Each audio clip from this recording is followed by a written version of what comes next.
You disqualify yourself because, hey, I don't have the money, so I guess I can't do it. Or I don't have the money, I don't come from wealth, I don't have the financial means, so I'm not going to pursue that dream.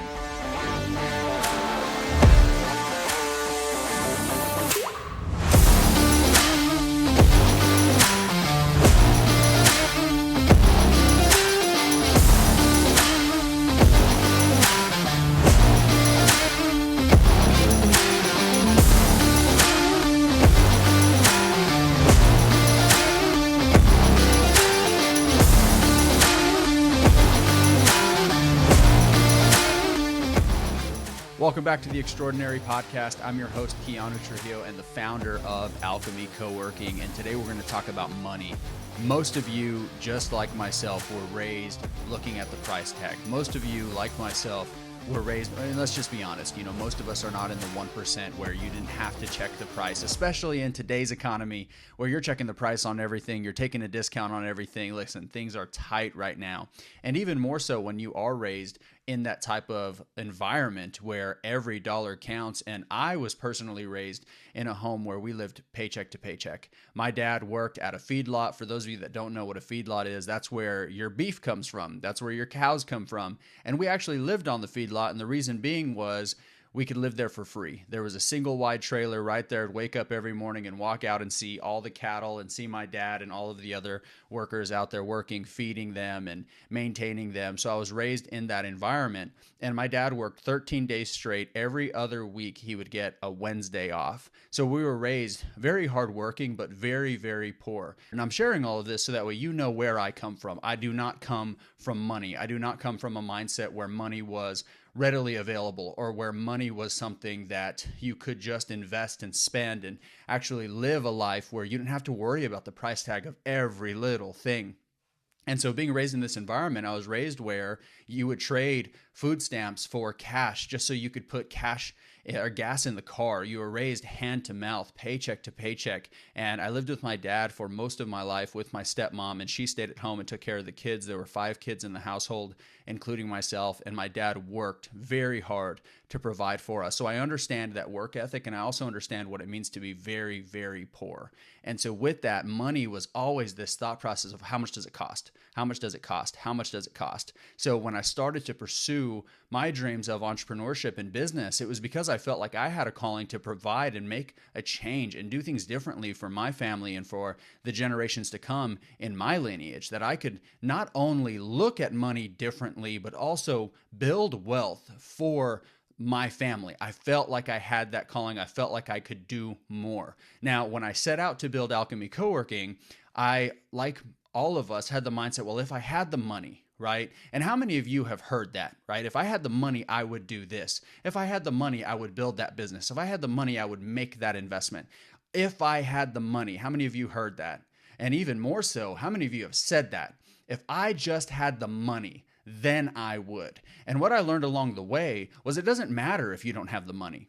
It genuinely doesn't. I just shared a little bit about where I come from, how poor we were. I remember we had this old minivan that this thing would squeak, the tires would squeak, and it would make all these noises whenever it would drive. And I actually, if I wasn't walking to school, because I was raised in a really small town where I could walk to school maybe a mile, and even when I did have the opportunity to get dropped off at school, I would ask to get dropped off, a block away, because I was so ashamed. I was so embarrassed about our situation. And I would get bullied for things like that. Now, thankfully, I've always been a big guy, so I didn't get bullied too much because I would not tolerate that. But I was raised in that environment. And so when I started down this path, a lot of those mindsets continued to exist. How much does it cost? Can we afford it? What's the price tag? And we put a price tag on our dreams, right? There is a price tag. If you wanted to do something like, or for me, building Alchemy Coworking, to get it done, the first property I started to pursue, I was going to have to raise about $400,000, and that wasn't including the financing that I would have to get for the construction. That wasn't including the money that I'd have to raise to have our operational costs covered, or even take care of some of those operational costs. So not only could we build the space, but we could sustain the space moving forward, right? It would have been crazy if I would have built the space and then had nothing operationally to keep us going. So I started to look into some of those mindsets and surround myself. Thank God I was surrounded by people that had proper money mindsets and understanding that, hey, if money is the problem, then you don't have a problem. And here's what I mean by that. If you're saying, if I had the money, then I would, and then you just disqualify yourself. You disqualify yourself because, hey, I don't have the money, so I guess I can't do it. Or I don't have the money, I don't come from wealth, I don't have the financial means, so I'm not going to pursue that dream. And here's what I learned along the way and what I wanted to share with you. Today, we're talking about no money, no problems. And part of it is belief, faith, intangible, soft skills, mindsets in yourself that you need to develop around money. And then the second part is more practical, that I'm going to share how you too can build your dreams with $0 in the bank account. And that's where I started with this. Now, I was coaching and consulting, and so I was making money, more money than I ever thought I could. And I was so thankful that I had built that business. That's a story for another time. But that was just enough to provide for me and my family. That was just enough to provide for me and my wife. She's a teacher, and when I started the coaching company, she was still going to school, so I had to provide for us. So it was good money, but it wasn't enough money to get this done. It wasn't millions of dollars to actually build out a space and start this dream of building Coworking, a place where people like myself can build and pursue their dreams. It wasn't enough. But what I learned along the way was, if you think money's your problem, then you don't have a problem. And you're disqualifying yourself for that. You can find money in a lot of places. You can find money at every bank, at every corner store. There's money, right? Money is plentiful. There's money in abundance. But where there's a shortage is for vision. Where there's a shortage is for work ethic. Where there's a shortage is for those that will say, hey, this is my dream, this is my vision, and come hell or high water, I'm not going to stop until it gets done. That is scarce. People that have money are looking for that vision. People that have money are looking for that person who has the work ethic to actually get it done. And that's what I learned along the way. Here's the mindset piece for fixing your mindset around money to pursue your dreams, because you are going to need capital. There is going to need to be a cash investment in whatever it is that you do. Even if it's simply a service-based company where you can bootstrap it from the ground up like I did with my coaching, it's still helpful to have this mindset. Money is always looking for opportunity. Always. Money is worthless if it just sits in an investment account or a bank account. Yeah, it can grow, but not like it can when it's invested in a business. Money by itself, it's like those people that have Bitcoin and they lose their login information and then they can't find it. Now it's worthless because you can't access it. You can't do anything with it. Money is only a seed. Money is only valuable when it's invested or it's planted in fertile soil where it can grow and actually become something. So what I learned was money's always looking for opportunity. There's someone right now that wants to invest in your vision in the world. Somewhere out there, there's someone that says, man, I really wish I could find someone to build that, and I would put the money behind them. I'm telling you right now, there's at least one person in this world of billions of people that would say, man, I really wish I could get behind that. Money's always looking for opportunity.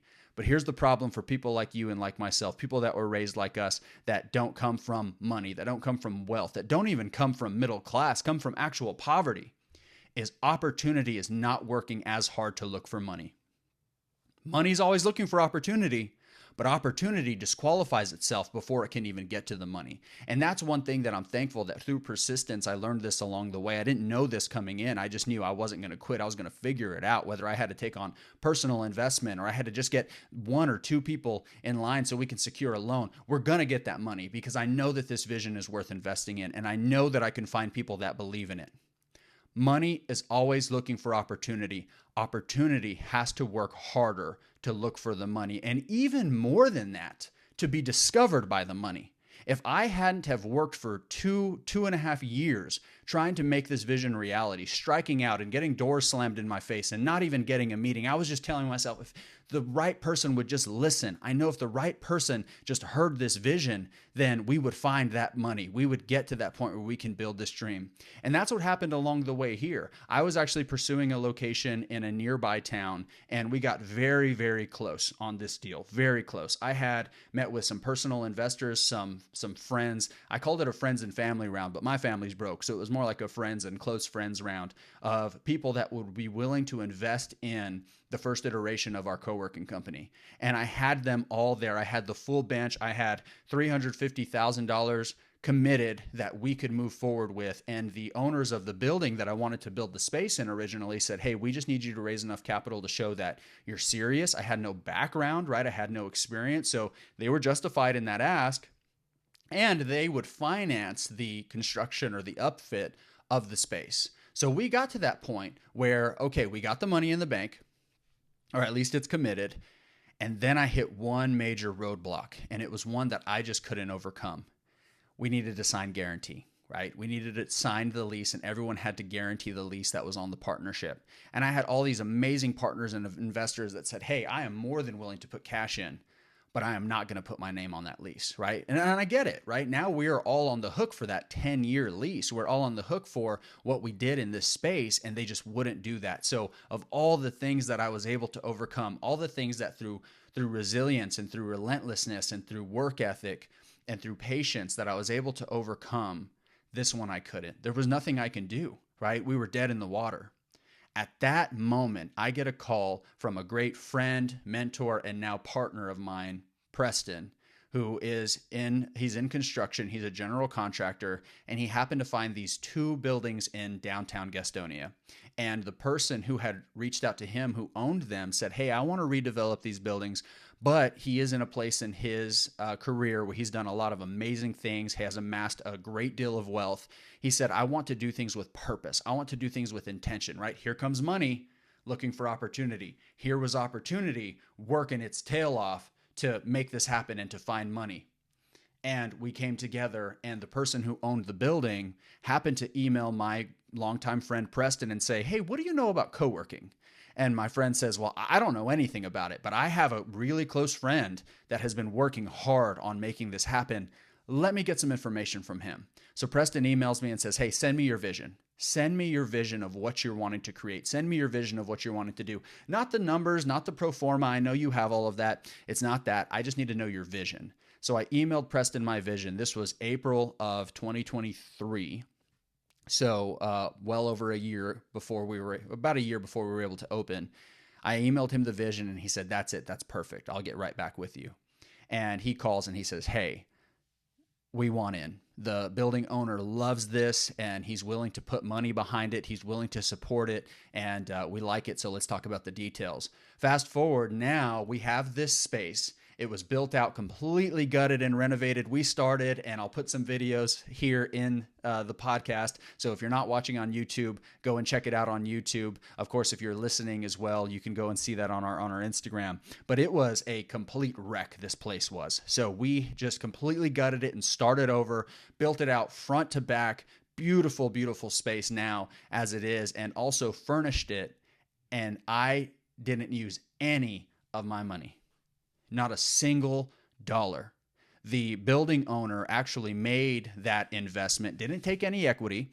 He made the investment, and we signed a 10-year lease. Now, a 10-year lease, for those of you that understand commercial real estate, you understand, hey, that's a pretty good deal for him as well. That's a long-term tenant, obviously a sustainable business with an established entrepreneur and some partners. Then, okay, this makes sense for him long-term. But for him, that money was worthless. Not worthless, but he needed to put it into something. He needed to invest it. He wanted to put it behind something that matters. He wanted to put it behind something that he believes in, and he believed in our model. So money was looking for the opportunity. He purchased this building back in 2014. I was still a police officer at that time when he purchased this building, and the right opportunity didn't come along that he was willing to invest in. Fast forward almost 10 years, and now he has the right opportunity. So money was always looking for the opportunity, but opportunity had to work harder to find the money, and even more than that, to be discovered by the money, to say, hey, let's make this happen together. So if you have a dream and you have a vision and you're saying, if I just had the money, stop. Start building towards the dream. Start building as if it's going to happen. Put together the numbers. Put together the business plan.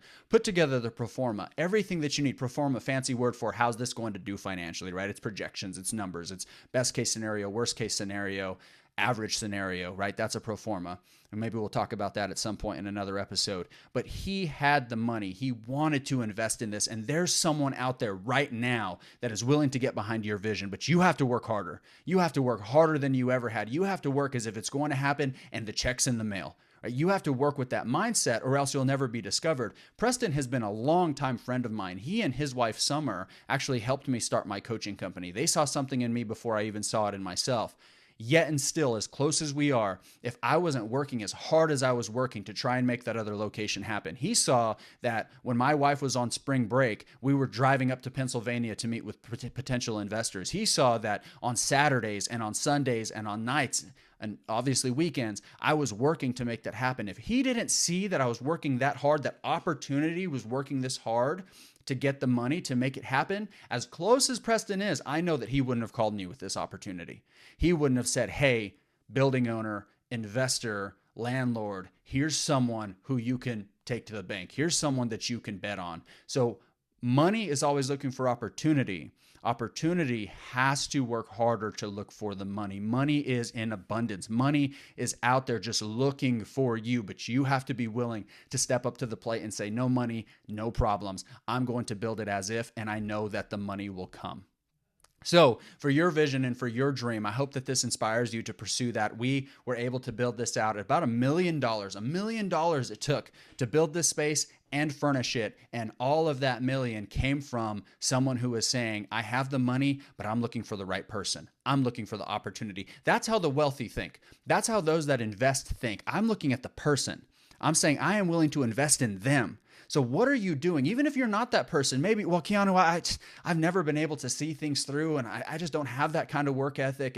Well, what's your dream worth? Are you willing to work towards that? Are you willing to become that person that your vision deserves? Are you willing to become that person that actually does exist in that dream? And every day I get to show up now to Alchemy Coworking and live in the dream, literally live in the dream and seeing people connect and grow and pursue their dreams together. And it all started because I was acting as if money is always looking for opportunity. You, opportunity, have got to work harder to look for the money, to be noticed by the money, to be recognized by the money. Right now, Jeff Bezos, Elon Musk can be thinking, man, I really have this idea, but I can't do it. I don't have the time. I don't have the desire to build it, but boy, would I get behind it. I would love to invest in that. I really believe in it, but I'm not going to do it. Where's that person, right? Work harder to be discovered by the money. And I promise you, your vision deserves it. Your vision will reach it. Just don't give up. Continue to work towards that. So that's the episode today for the Extraordinary Podcast. Alchemy is the process of taking the ordinary and turning it into the extraordinary. That's what we're doing here at Alchemy. That's what I hope to be doing for you. And your vision is taking that ordinary vision and making it an extraordinary reality. Be sure to like, subscribe, and share with someone that needs this message, needs this information. We are on YouTube and all streaming platforms. We'll see you next week.